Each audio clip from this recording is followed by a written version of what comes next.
Hi, guys, and welcome to Tales from Anvil, the podcast where we share stories, insights, and adventures from the world of Empire LARP.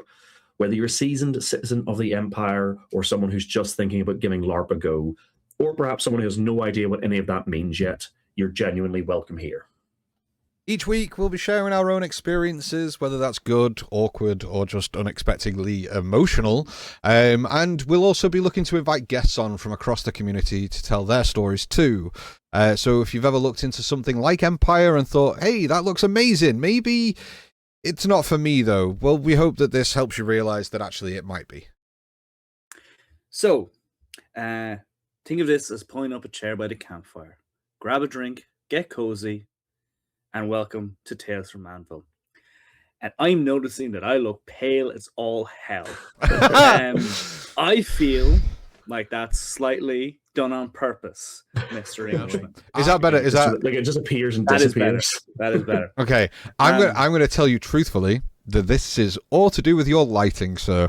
Absolutely, 100%. I do need to fix my lighting. Yep, you can only polish a turd so much. Yeah. Thank you. So, what are we talking about? What are we talking about this week? If you caught us last week, then you'll know that we talked a lot around the nations, the virtues, magic, and we touched on the Eternals. We're going to talk a little bit this week about the military game, Bourse, which is all about the economy, Synod, which is very much like the way, the religion, that sort of thing, and then Senate, which is all the political games. So they're the topics for this week. Yeah, it's going to be fun. Is it one where all of us beforehand were sat here going, does anyone actually know anything about any of these topics? And we're all going, yes. Yes, we do. I will say, I'm happy to jump in to start with military because it's the one I'm actually, my character-wise, I'm like gunning for in the future. Not an immediate thing, but like I've started reading up on it. I've actually attended the military councils when I was at my last event. So military-wise, it's another one of these things like Magic where there are actually tiers to how the military game works.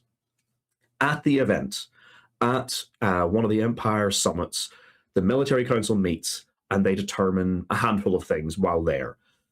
The one that is going to matter the most to people who aren't in the military council and who aren't aware of the military game at all is they actually determine which of the, as they call it, conjunctions you will be fighting in that weekend. Conjunctions are essentially, I don't think we've mentioned it yet, but at Empire LARP, at Anvil, there is a thing called the Sentinel Gate. It's a big stone gate, not stone, it's made to look like stone, big gate, and the magic of the magic of Anvil, magic of the Empire, means that while the summits take place, various parts of the Empire become connected through the Sentinel Gate. It's a fancy way of saying that you get magically transported to a battlefield somewhere. The military council decides which of those we do, because there are multiple options each time a summit happens. And these are often determined by things that are happening in the downtime, which is where things like the Winds of War are important. I think we have mentioned the Winds of War, the Winds of Fortune before, but if you read those between the events, you will get a very good idea of what possible conjunctions are going to happen.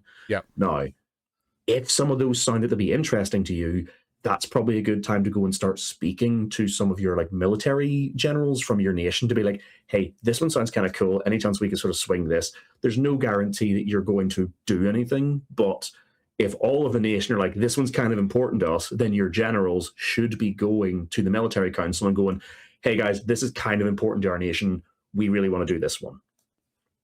And then they will determine, like, this is the fight we're going to do. And then, importantly, they have determined which of the nations are going to attend those conjunctions, because some of them have very specific tasks. It's not always just turn up, fight the bad guys, kill them, and then leave. Sometimes it's the bad guys are doing a ritual. You have to get a bunch of magic users to this location in X amount of time, and they have to successfully stop the ritual. It's not just a case of go in and kill them. You have to stop this magic ritual. And if you don't, you fail. Conjunction over, you guys have lost, go home. So I think at E3, there was one that was like, there was people being like tortured.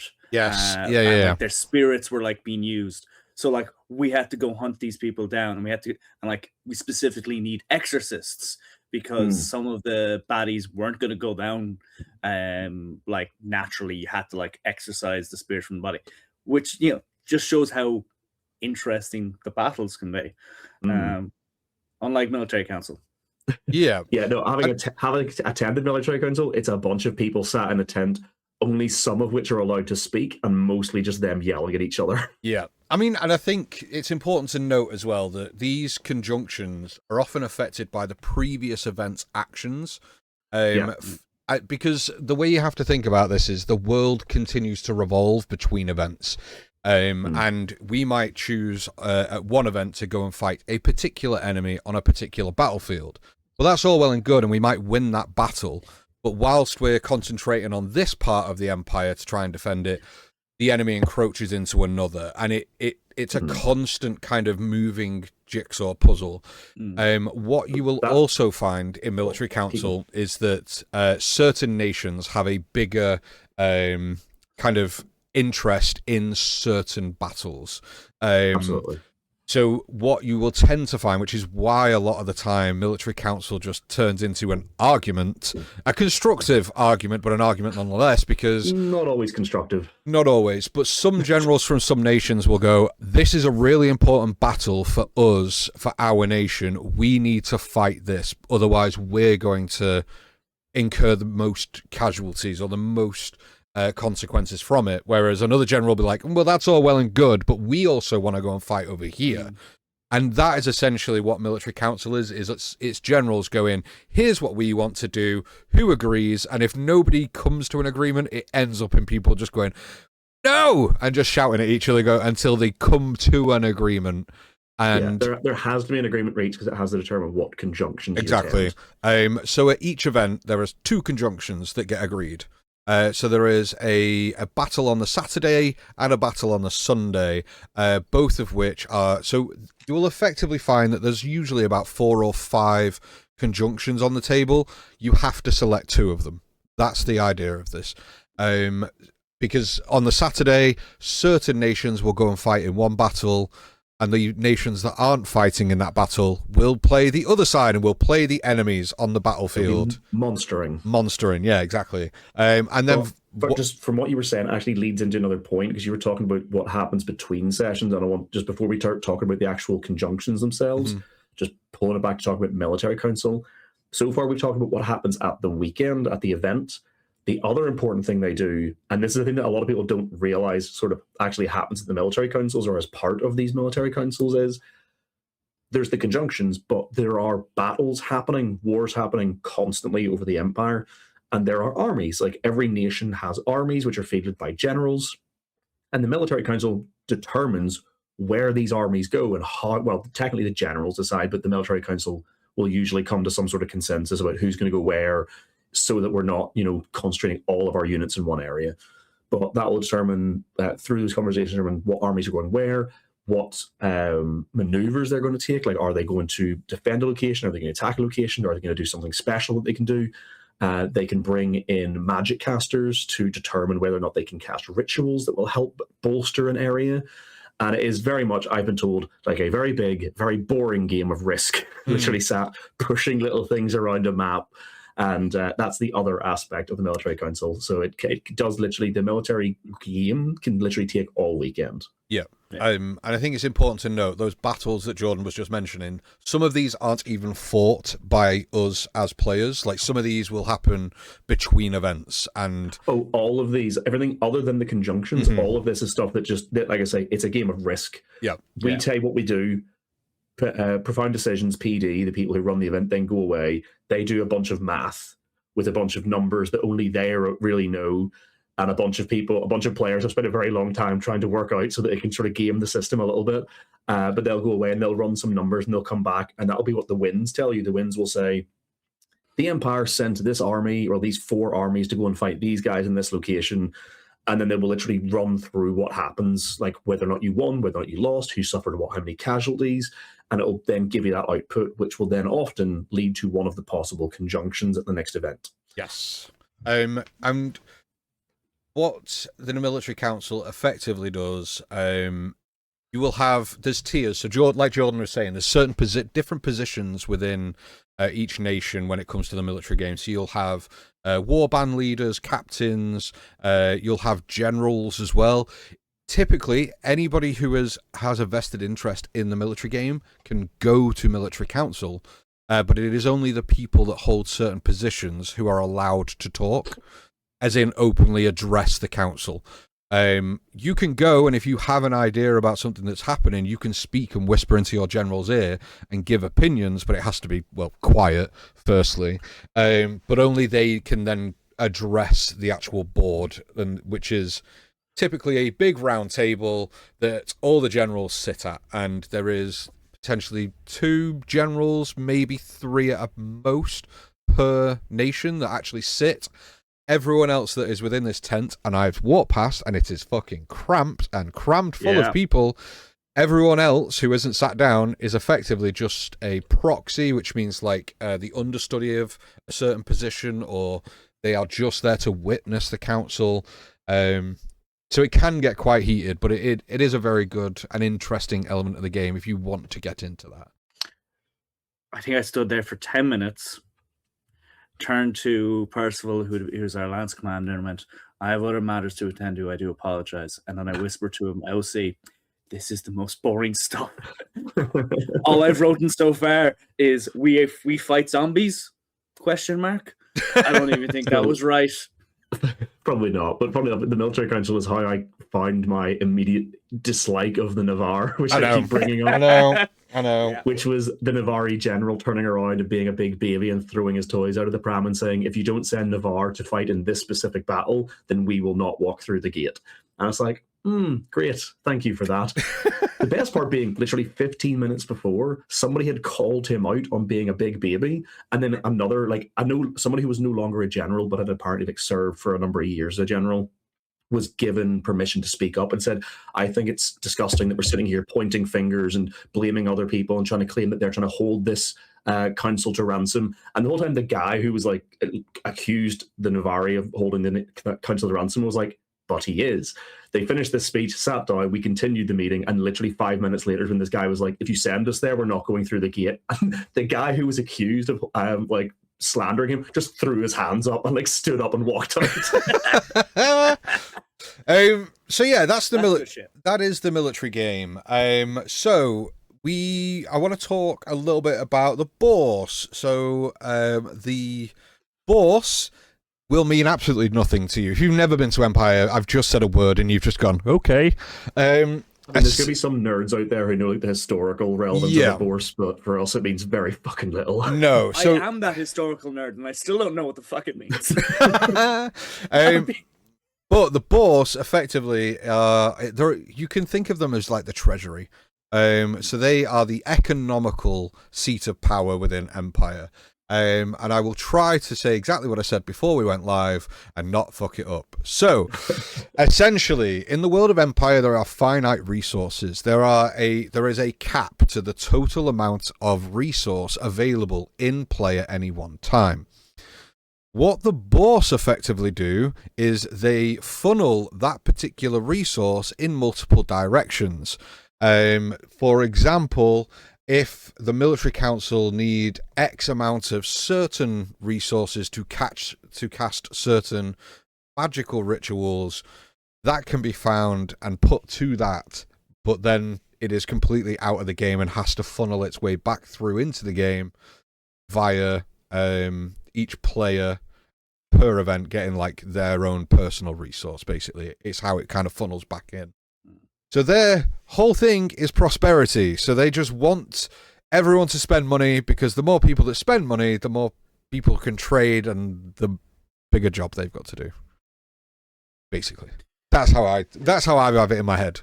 But it's probably a lot more like, it's very complicated, and like It is. I'm too Dawnish. Okay, we don't deal well. Not a noble yet. There's some people in Dawn who are very much about prosperity, but it's generally a much smaller version of prosperity. It's what can I sell to make some money to pay for some drinks. Like there is a full economy in Empire, and that's great. the nation we're a part of, and I'm pointing at me and Jordan, we're fucking broke. Yeah. So we don't care about money. I don't know. We care about glory. How's Navarre's economy going? How's your stocks? Well, this is it. Nobody fucking knows. But this is the point, right? So this is what the boss do, right? So they're just all about economy. Pause. Yeah. How broke is Navarre? How's your stocks going? But this is the thing. Nobody actually knows. Like, this is... Unless you are well within that area of the game, nobody knows. Because, and I mean this very much tongue-in-cheek, but most players just care about their own personal, like, investments and their own personal money and stuff. As long as they've got money to spend on beer and other things they need, they don't really care. I mean, The closest I've come to being involved was hearing that the Earl Apparent of the house that I've joined wanted to help fund a great work. I think it's called a great work. So am I mixing that up with Civ? Yeah, they wanted to fund a great work. So they wanted to build a big thing. Yeah, they wanted to build a big thing. And for that, they needed resources, which they needed a board seat to essentially choose to assign their resources to.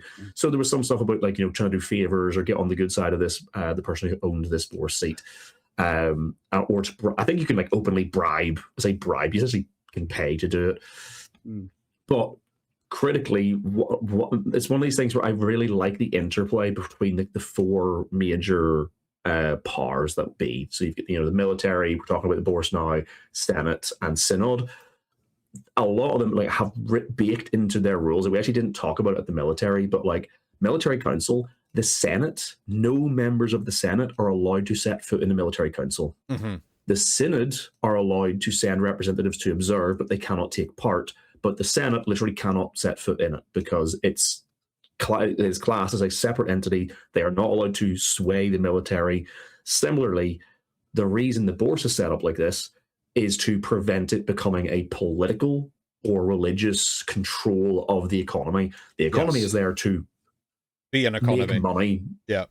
And they wanted to keep, like, they want to keep money flowing. They don't want stuff to be held to ransom as a political thing. But obviously what generally happens then is political powers will sway a lot of people with money to then pay, like, bribe these things essentially.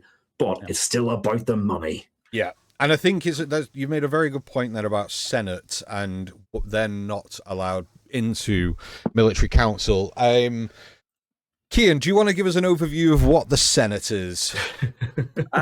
No. Okay. I don't know.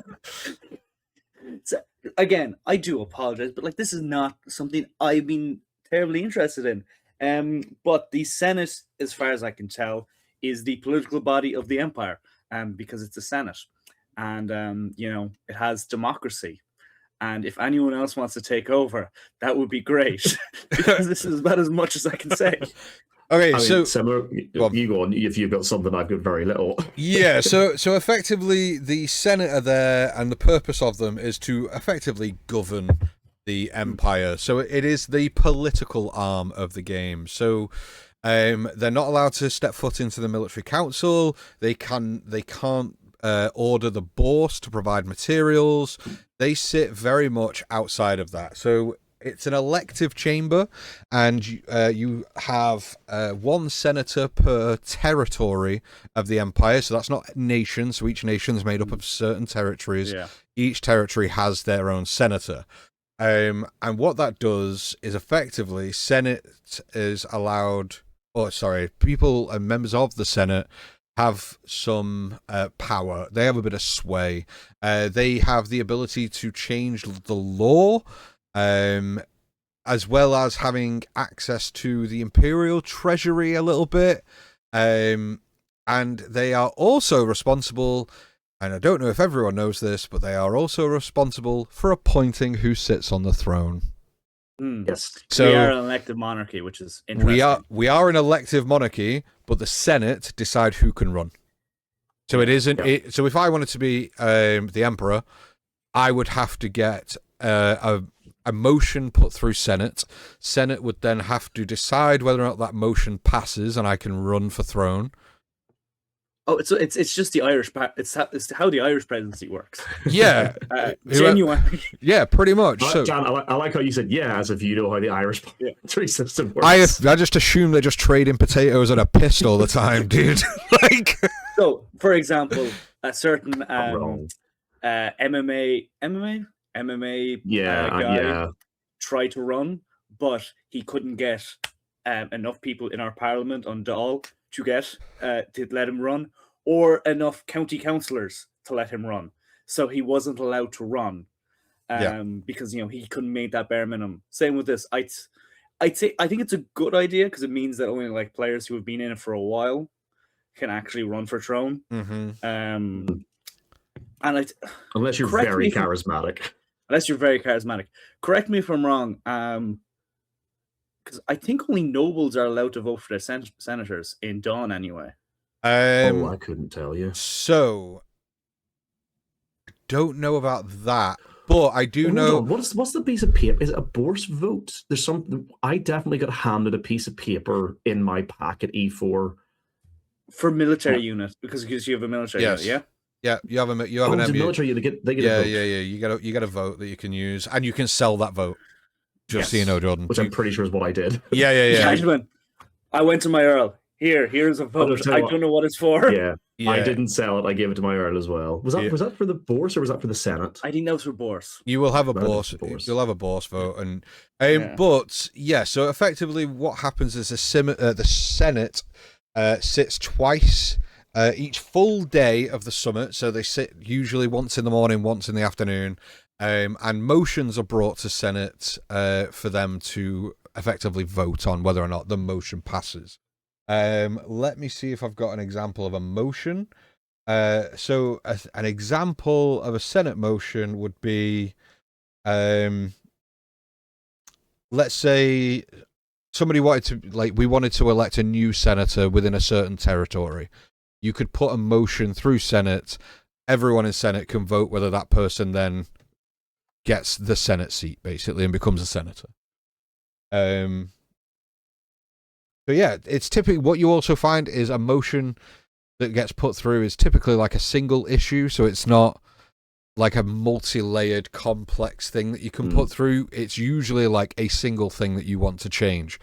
For example, if you so we have something called champions. We mentioned champions when we mentioned the virtues. Let's say, because this is one thing that our champion friend Charlie wanted to do, is they wanted to extend the length of championcy. So what typically happens is they I think there's once a year or once every 2 events or something, you can vote on champions and who you want to be champion of certain virtues. She wanted to have it so that it lasts longer, so that if you become champion, you're champion for a lot longer than you usually are.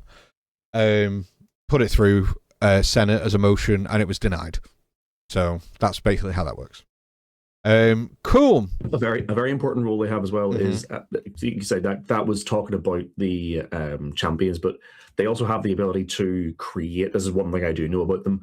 They can create roles for various things, and these can have very wide-ranging responsibilities. But they can essentially be like, we're going to make a new role, and this person's responsibility is to fucking watch the Valorn or whatever, because I think that actually is a role, and there's there's a role, there's something like the Watcher of the Valorn or Watcher of the Woods or whatever, and this is a role that was created by the Senate, and they can do various things like that. But talking about the interplay between those houses, the pillars, also important to note that while the Senate is considered one of the most powerful of those bodies, the Synod do have the ability to monitor what they vote on and can veto any decision made by the Senate. Yes, I believe that is the case, but that's only under certain circumstances, I believe. So the Synod can veto a decision, but I believe that it's only there. So the Synod, either the Assembly of Nine or the General Assembly, may veto any motion with constitutional implication. The General Assembly of Synod may veto one Senate decision during any summit. Using its veto, a veto by the Synod must be submitted before the start of the next session.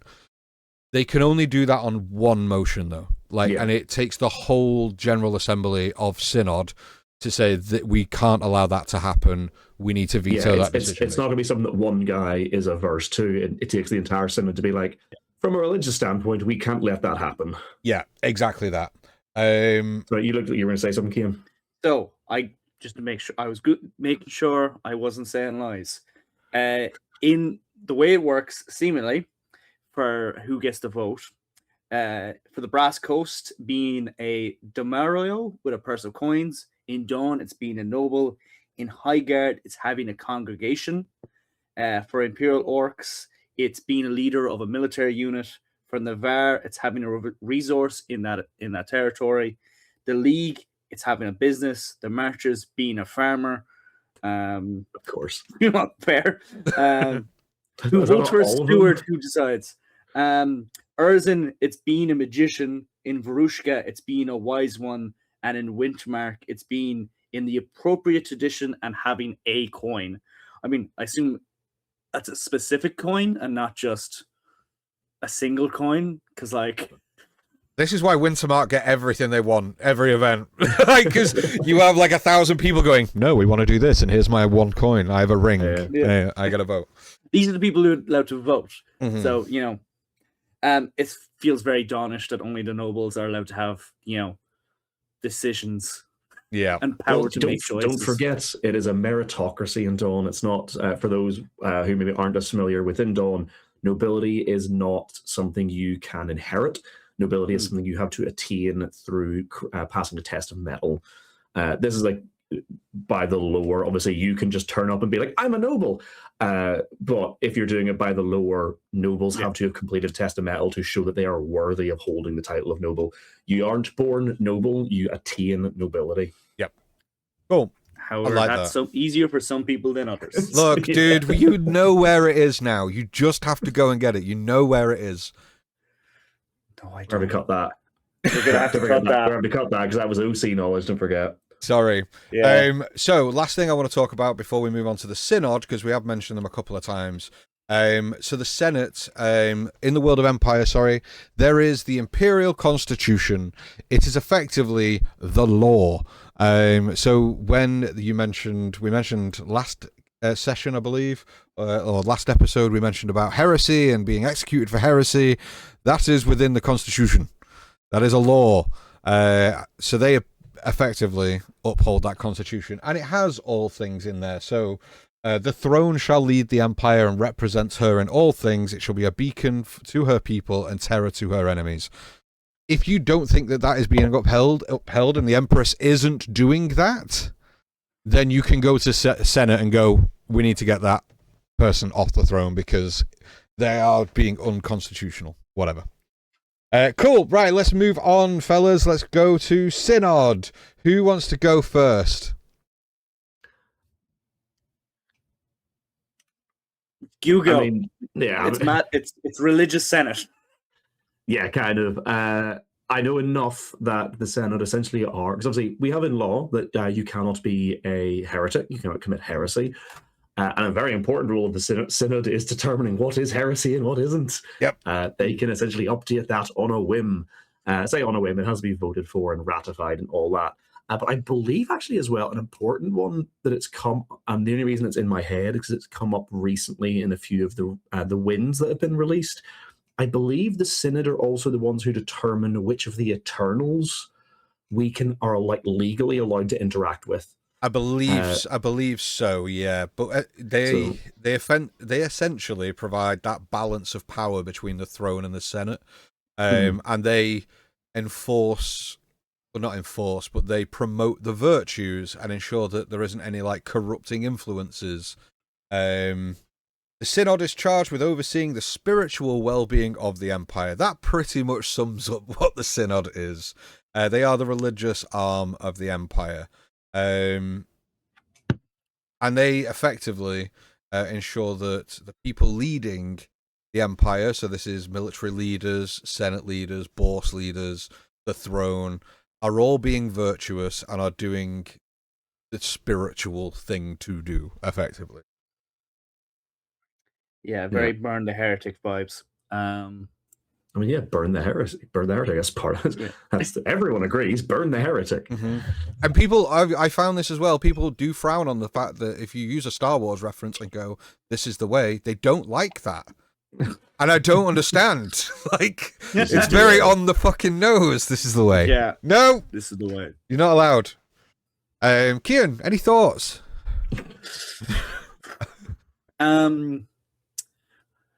No, I might have thoughts in my next character because I want to play a wisdom priest. Hell yeah!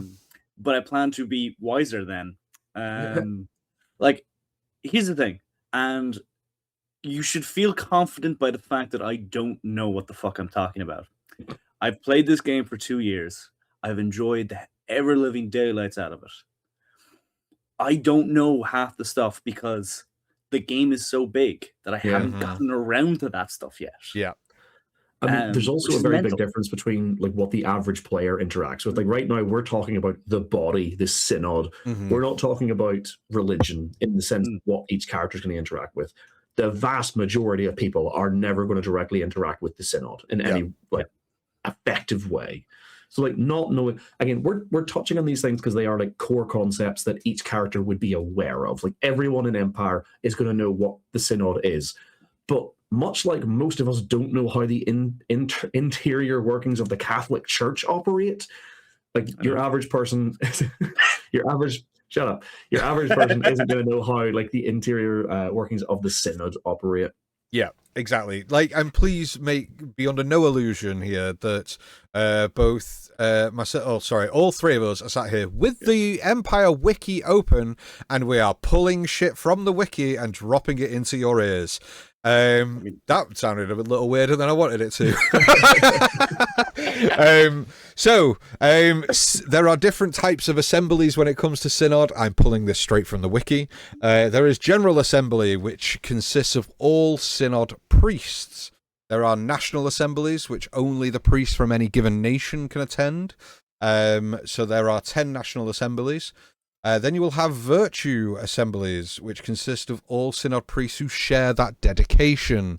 So Cian mentioned about being a wisdom priest. You would be able to attend the wisdom virtue assembly. And then there is the Assembly of 9, which consists of 8 cardinals of the virtues and the throne. A cardinal is effectively the top of the tree for that virtue. So, like the Pope of Wisdom or the Pope of Courage, kind of. Well, I'd say it's more in line with what the Anglican Church have, which is Church of England. It's Church of England. King is top of the church. Yeah. I nearly said Queen, but not anymore. To be fair, what's weird is anytime we start talking about monarchy in relation to the church, I just keep going back to Henry. I don't think about the modern king or queen. So for me, it's always, the church and the king, because it's always the guy who's made the church. Yeah, love that. Love that. But that's effectively like, that is essentially like an overview of what the Synod is the religious arm. So you've got the military game, which is one pillar. You have the Bourse, which is the economy, Senate, which is the political arm, and Synod, which is the religion. Those 4 pillars, as Jordan mentioned before, are effectively what hold the world of Empire LARP kind of together and kind of bind it all together as a game system. You will more likely have more involvement as a player in one of those in your journey. In one character's journey, you will only likely have a bigger involvement in one of those 4 arms than any other. So Jordan, Cian, and I with having meetings at the events, like literally you only have time. Yeah, that's true. So next session we're going to be talking for a lot longer. I'm expecting the next session to be at least an hour and a half because it is the new player's guide. And we're going to touch on next week about the direction of travel for a character, but I'll just kind of reference it here a little bit. So when you create a character and you start playing, you will tend to find that you'll be on one of a set number of paths. You will find it very difficult to be a priest of a virtue while trying to be the champion of that virtue, while trying to attend military council, while trying to run skirmishes, there's only so much time per event, and what you will tend to find is you will naturally fall onto a path for your character. Like Jordan's suggesting that he wants to go for general one day, right? You will be following the military path. Cian will be born as a heretic. I will. But like You'll hug a tree. I'll hug a tree a lot and a long time because it's the only thing that feels warmth. Trees are you hugging? The warm ones, a lot of them, Jordan, until I find a warm one. It's usually the one that somebody's pissed on. But you will tend to find. A turn. I know, but what I'm trying to get at is you've only got so much time in a weekend, right? And your player journey will only go down a particular path, and you'll find as the more and more events you go to, the more stuff you will have to do in a weekend. And you will just get to a point where you just physically cannot fit anything else in. Yeah. Like, you just can't. And just for new players as well who sound like, oh, I have to pick one of these. Like, again, you actually don't have to be involved in any of these if you don't want to. What we're talking about is a very high level of play that is like, I keep talking about my character's goal is to eventually be. Because I know for a fact this is going to be like over a year before I'm even like close to that level of the game, unless I put in a lot of work very early on. Yes. You do not have to be involved in any of this directly. You do not have to attend military council. You do not have to be involved in the synod. You don't have to vote on anything if you do not want to. You can just turn up and have fun and pretend that none of that stuff is happening. That will not make your game any worse. In fact, you'll probably enjoy it more. Yeah, absolutely. Friend of mine goes around, plays the Boweron all weekend, and genuinely, he seems to have the best crack. Yeah, I legitimately, there's another player, Dan, that you know, Lou. We were talking today because I was showing off some of my fancy new kit. And I sent a picture of my kit, and they were asking about the kit and why it was blue. And I was like, oh, I'm a knight errant. And I went to send them a link to the wiki, and they replied with, I don't bother with that. If it's not related to boats or wine, I don't care. Yeah, and that is, and legitimately, that's like, there is a guy that I met at E3, and I was trying to ask him loads of questions about the game because I'm quite like an really intuitive person that I need to know certain things in terms, and like my ADHD won't allow me to not know it. So I started asking him. He was like, dude, I don't fucking know. And I'm like, yeah, but what if this happens? He's like, dude, I don't know. Wait, but you've been playing for 4 years. And he went, yeah, I turn up in a field and get drunk all weekend. That is all I do. This is effectively like just a big Ren fair for me, and I just get pissed. And I was like, so do you not go and fight? And he went, fuck no, I'm in bed till 12. I wake up when the fighting's done because I'm too hungover, and then I get dressed and I just go and drink again. And I'll go and listen to somebody doing smut poetry in a tent while I get pissed. And I'm like, oh, and you enjoy that? He's like, it's one of the more popular things at Empire I've heard is the smut poetry. Yeah. So like Jordan said, please don't think that we're sat here going, you need to know all of this. If you don't know all of this, then your weekend is going to be awful. No, dude, just turn up. You can. I mean, I don't know half of this. Right. Still don't know half of this. The only reason I know about the military stuff, so like that's kind of what I feel like my character will go for, and I spent a long time reading the various pages on the wiki, and I'm going to be honest with you, still a lot of I don't know. Yep. Yeah. So we'll wrap that up there. Next week we are going to do a very big deep dive into new player, which is a new player's guide, and I think that's probably going to have the most applicable content for any of you listeners and viewers out there who have never played LARP before. You've never been to an event. It's probably going to be our longest episode, especially because we tend to just go off on random tangents. No way. Never. So yeah, next week we're going to do a new player's guide. We're going to go into all the advice we would give you. We're going to talk to you about kit. We're going to talk to you about camping. We're going to talk to you about what actually happens as a new player, so what to expect on each day, what you can find at the event, the do's and don'ts as a new player, all that kind of stuff. It's going to be quite a heavy episode, but there's going to be a lot of useless. I nearly said useless information. Useful. There's going to be a lot of useful information in there, and probably a bit of both. Probably a bit of both. Yeah. But coming from 3 fairly new players, obviously, Cian, you've been a lot to the events a lot longer than us. I'd say a year or so longer than us, right? Yeah. But 3 fairly new players, we are very well versed to be able to give you our advice in the way that our experiences went. And plus, we're all going to a new site, so we're all kind of new players together. I thought about this before, and my steading is being founded at the first event at the new site. So it's like we don't have any trees. Where we don't have any trees yet, but the trees don't make the people, Jordan. The people make the tree. No, that doesn't make sense. People make the trees when you compost them. Yeah. But I only realized this when I was driving back from somewhere the other day. I was like, holy shit, I'm gonna this steading's gonna be like one of the cornerstones of the new event. And once we find our place and our pitch, that will just be our pitch, and that's where everyone will know we're gonna be. How cool is that? That's pretty good. I'm very excited. I'm very excited. If it happens at E1, that is. It will happen at E1. It will.